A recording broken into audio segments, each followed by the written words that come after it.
Hello everyone, Namaskaram. This is Amit welcoming you on Profound Learning. I'm here with today's current affairs, so let's get started.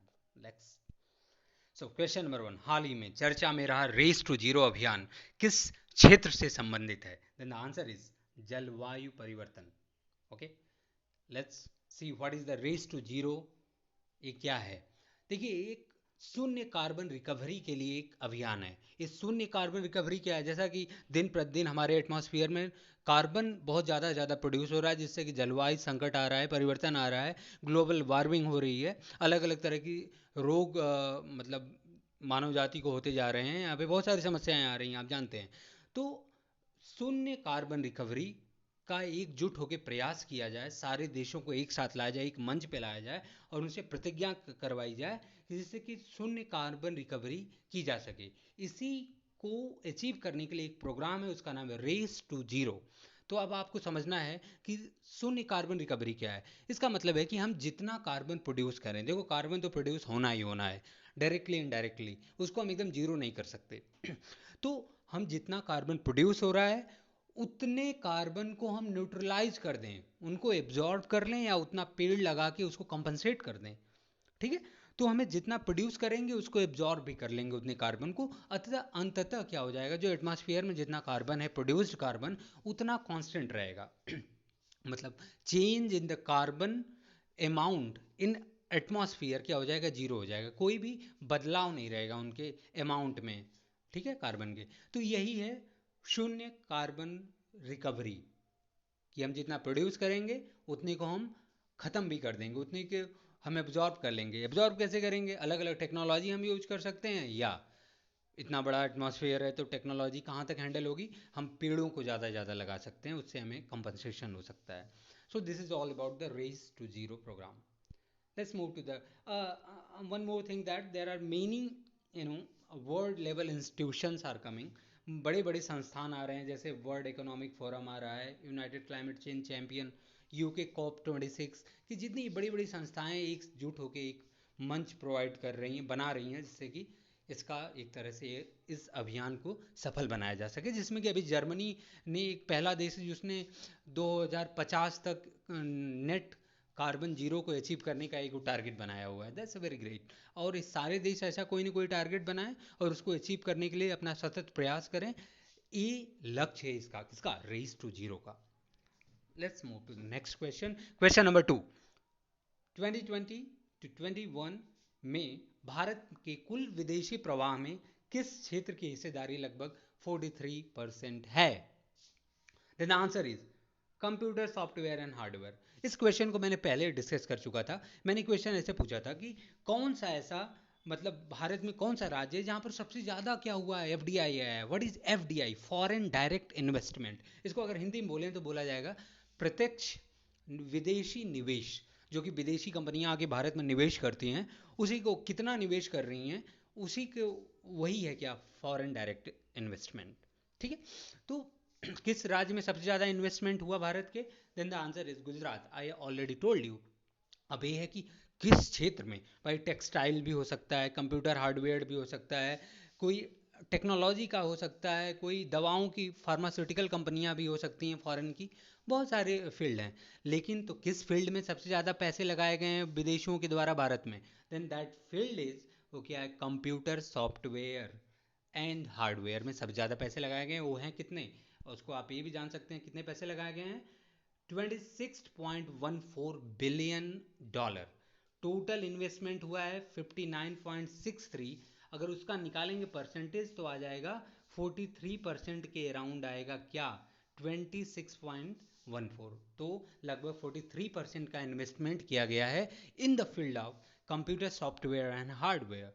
So that's very great. Okay, next question number 3. Hubble space telescope ने NGC 691 की एक विस्तृत तस्वीर खींची है. यह एक है क्या, मतलब यह क्या है, किस चीज की? ये जो एनजीसी 691 क्या है जिसकी तस्वीर हबल स्पेस टेलीस्कोप ने ली है?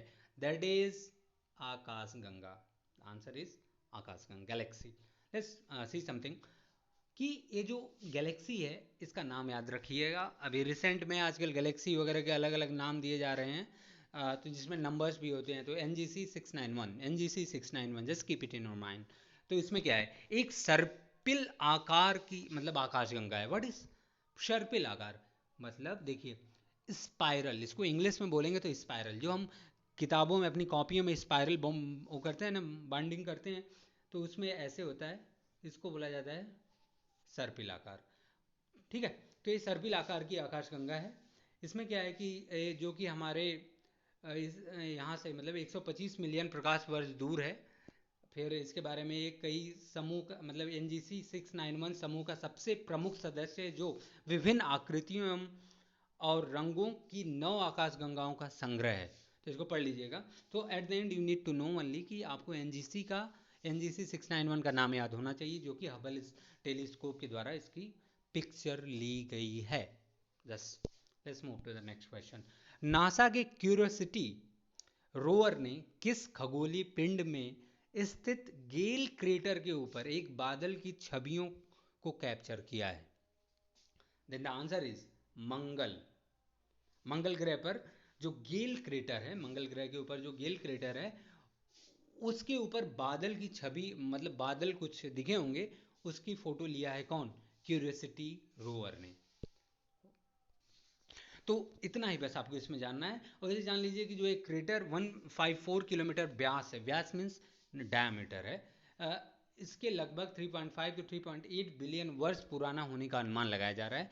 आपको ये सब नहीं जानना है, बस आपको जानना है कि जो क्यूरियोसिटी रोवर है किस ग्रह पर एक क्रेटर के ऊपर पाए गए बादलों का एक मतलब संग्रह पाया है, मतलब फोटो लिया है। That is the Curiosity rover and the planet name is Mangal.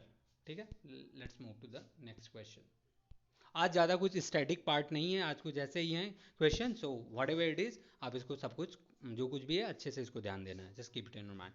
Question number 5, महिला एवं बाल विकास मंत्रालय का चाइल्ड हेल्पलाइन नंबर क्या है? तो इसका आंसर होगा 1098। 4 नंबर जो हेल्पलाइन नंबर भारत सरकार ने वो किए हैं। कोविड में बहुत सारी समस्याएं और उन लोगों की समस्याओं का निवारण के लिए, उनकी काउंसलिंग के लिए अलग तरह के पोर्टल बनाए गए हैं। मुख्यतः इसमें मुख्यतः नहीं 4 ही पोर्टल बनाए गए हैं उनके। उनमें से महिला एवं बाल विकास मंत्रालय का जो चाइल्ड हेल्पलाइन नंबर है दैट इज़ 1098। एंड ये सारे नंबर हैं, आप इधर देख लीजिए। कुछ नंबर मैं दे रखा हूँ, इसको आपको जानना चाहिए। कम से कम ये 2 तो आप जानते ही रहिए। स्वास्थ्य मंत्रालय का राष्ट्रीय helpline number 1075, it's very easy. स्वास्थ्य मंत्रालय का, आजकल स्वास्थ्य समस्याएं बहुत ज़्यादा चल रही हैं कोविड की वजह से, तो ये नंबर आपको याद होना चाहिए। और महिला बाल विकास मंत्रालय का चाइल्ड के हेल्पलाइन नंबर 1098 पूछ सकता है एग्जाम में। और बाकी ये सब मनोवैज्ञानिक सलाह के लिए आप हल्का सा दिमाग में रखिएगा, 0071 है लास्ट में। और वरिष्ठ नागरिक हेल्पलाइन जो भी नंबर है उसका 14567 है। मुझे तो ये बहुत ज़्यादा इंपॉर्टेंट नहीं लग रहा है, फिर भी आप थोड़ा सा रफ दिमाग में एक बार देख लीजिएगा। बस इसको रटने की कोशिश मत करिएगा, रफ आइडिया एक बार को देख लीजिए, बस भूल जाइए। Next question number 6, ESIC and EPFO योजना किस मंत्रालय द्वारा क्रियान्वित की जाती है? द आंसर इज श्रम मंत्रालय। तो इसमें वही है, कोविड के चलते जिनके मतलब मर गए हैं घर में लोग, तो जो ESIC एंड EPFO योजनाओं के तहत जो लोग पहले से नामांकित हैं उनको कुछ लाभ दिया जाएगा। तो इसको आप पढ़ लीजिएगा। Just it's not very important question that what I feel, but I got that question, so that's why I am putting here. Question number 7, हाल ही में किस राज्य ने अपने ग्रामीण परिवारों के लिए सौर आधारित विद्युतीकरण कार्यक्रम शुरू किया है? Then the answer is Goa. Goa के बारे में मैं 2 दिन से कुछ ना कुछ स्टैटिक बताते जा रहा हूँ, दैट्स वाई आज मैंने स्टैटिक कुछ नहीं रखा है। तो क्या है इसके बारे में थोड़ा बहुत जान लीजिए। वही चीज़ है कि वहाँ पर 2 नदियाँ हैं, जुआरी एंड मांडवी। 2 और नदियों के नाम नर्मदा ताप्ती मैं बताते जा रहा हूँ, जो कि क्या करती हैं उधर जाके अरब सागर में गिरती हैं। दिस इज प्रमोद सावंत है यहाँ के भैया CM, और गवर्नर कौन हैं? कोश्यारी जी हैं, जो कि महाराष्ट्र के भी हैं। सो आप अपने दिमाग में सेट करते जाइए, मैं 4-5 चीज़ें ही बताता हूँ और आपको इसके नेशनल पार्क आपको खोज के किसी तरह याद रखने हैं, if you are going through it. Just move to the next question. तो इसके बारे में देख लीजिएगा। मुख्यमंत्री प्रमोद सावंत की अध्यक्षता में गोवा सरकार ने अ, जो कुछ भी है वही बिजली कनेक्टिविटी प्रदान करने के लिए सौर आधारित विद्युतीकरण कार्यक्रम शुरू किया गया है, वही है। और अभी गोवा ने ही एक को डेवलप किया है नीति आयोग के ही तर्ज पे, मैंने कल ही बताया था, उसका नाम है गिफ्ट। तो गिफ्ट का फुल फॉर्म क्या है, इसको आप रिवाइज करेंगे कल जो मैंने बताया था। Okay, I am not going to tell, otherwise आप फिर भूल जाओगे। Just search it, that's very important. क्यों? क्योंकि नीति आयोग एक बहुत बड़ी संस्था है अपने इंडिया की, अगर बात किया जाए लेजिस्लेटिव, अगर एक तरह से बहुत गवर्नमेंट को सपोर्ट करती है। योजना आयोग को बदल के बनाया गया था जब मोदी जी आए थे अपने, मतलब इस कार्यभार जब संभाले थे, तो उसी तर्ज पे बनाया गया था। It become very important for the Goa prospective. अगर देखा जाए तो आप गिफ्ट का फुल फॉर्म जरूर खोज के याद रखेंगे, that's very important. Let's move to the next question. Question number 8। किस योजना के तहत केंद्र सरकार उन बच्चों का समर्थन करेगी जिन्होंने कोविड 19 के कारण माता पिता दोनों को खो दिया है, मीन्स अनाथ हो गए हैं? उन बच्चों को क्या कर रही है भारत सरकार? कुछ पैसे उनको सुविधाएं प्रदान करने की। इसके पहले अभी उत्तराखंड गवर्नमेंट ने भी वात्सल्य योजना चालू की थी कि जिन बच्चों के माँ मतलब अनाथ हो चुके हैं, उनको 21 वर्ष या 23 वर्ष की, 21 वर्ष था, उनको मतलब उनकी पढ़ाई वगैरह की सुविधा दी जाएगी और उनके सारा ख्याल रखा जाएगा, और 3,000 रुपये का कितना उनको मतलब पैसे वगैरह दिए जाएंगे। तो उसी तरह उसी को ध्यान में रखते हुए केंद्र सरकार ने पूरे देश के लिए एक योजना लाई है। तो ये बहुत अच्छा इनिशिएटिव है, ज़रूर उन बेचारों की बहुत ज़रूरत है जो अनाथ हो चुके हैं इस पैंडमिक में। तो उस किस किसके तहत उनको फंड दिया जाएगा, कैसे वो मतलब वो चलाया जाएगा? तो पीएम केयर फॉर चिल्ड्रेन, ठीक है, उससे पैसे निकाल के इन लोगों को बांटा जाएगा, इनको जो भी ज़रूरत होगी उनकी ज़रूरतों को पूरा किया जाएगा। तो आपको PM care for the children fund, children ये याद होना चाहिए। तो वही सब इसमें सब लिखा गया है जो कुछ भी है मैंने अभी बताया। तो इसमें यह है कि 23 वर्ष की आयु तक, जो अभी पीएम द्वारा है 23 वर्ष की आयु तक उनको सपोर्ट दिया जाएगा, और उसके बाद 23 साल के हो जाएंगे तो क्या लिखा है, 10 लाख रुपए की धनराशि उन्हें मिलेगी, ताकि वो आगे के आने वाले जीवन का निर्वाह कर सकें और अपने को इस्टेब्लिश कर सकें, ताकि वो अपना बिजनेस खड़ा कर सकें, जो कुछ भी है। Okay, so let's move to the next question. Question number 9. Tianzhou 2 किस देश का अंतरिक्ष यान है? The name itself saying that Tian and all these names come from the China. तो चाइना ने किया भैया एक कार्गो अंतरिक्ष यान है। कार्गो अंतरिक्ष यान क्या होता है? जो अंतरिक्ष यान सामान को, लगेज को लेके जाए।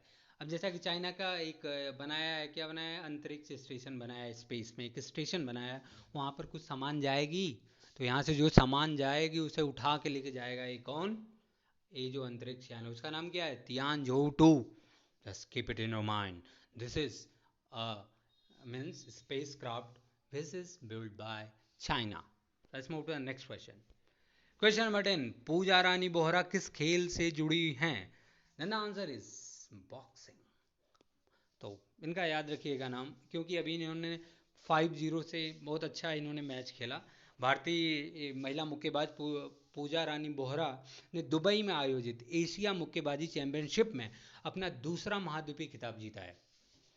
उन्होंने 75 किलोग्राम वर्ग में उज्बेकिस्तान की माओलुदा माओलुदा माओलो नोवा, का नाम है इनका, के खिलाफ 5-0 के स्कोर के साथ यह जीत दर्ज किया है। It become a great thing कि 5 इन्होंने पॉइंट पाए और 0 पाए। सो शी कैन बिकम ये सवाल बन सकती हैं एग्जाम में। ठीक है, बहुत अच्छा इन्होंने खेला है बॉक्सिंग। तो at the end Pooja Rani Bohra, इन्होंने क्या किया, Bohra for boxing, just keep it on mind, Bohra boxing, BB. So this is all guys, this is all for today. आज स्टडी पोर्शन नहीं था, थोड़ा सा करंट अफेयर शॉर्ट हो गया, शॉर्ट है बट इंपॉर्टेंट है। रोज बहुत ज़्यादा बम्बार्ड नहीं करना चाहता है स्टैटिक से, ये थोड़ा उतने इंटरेस्टिंग मे भी क्यों ना हो, लेकिन इट्स इंपॉर्टेंट। 2-4 क्वेश्चन बड़े इंपॉर्टेंट थे आज के। तो just I request you, just go through it easily, learn it, just keep learning, keep growing. Have a good day. Thank you very much.